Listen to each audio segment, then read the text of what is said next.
Let's do a little quiz. Just tell me the answer if it comes to you.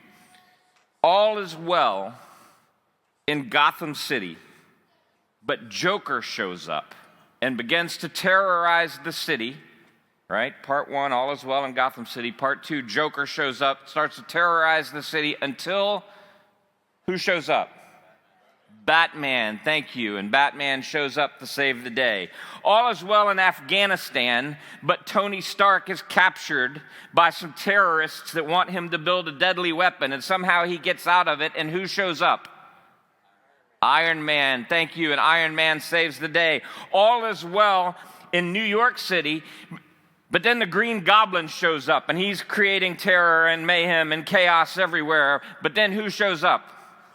Spider-Man, because he had been bitten by a radioactive spider apparently, and suddenly he's got superpowers, and Spider-Man saves the day. And we could talk about Superman showing up in Metropolis, or King T'Challa becoming the Black Panther in Wakanda, or Wonder Woman showing up in whatever the island she was on. I can't pronounce the name of it. And we hear these stories, and all of these stories are fun to watch. They're fun to listen to. They're fun to see how it all plays out. And they all sort of follow the same model, don't they? Everything is good. And then something gets messed up. And then the hero shows up. And everything turns out in the end. And that follows the gospel story, doesn't it? It's said that all great stories kind of follow that arc, and that in most movies you can follow that same arc.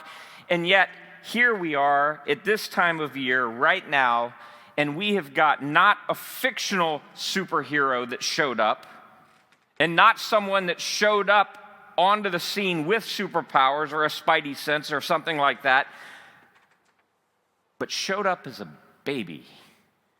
The hero in our story, a true story, a nonfiction story, is that the hero showed up as a baby. That's crazy.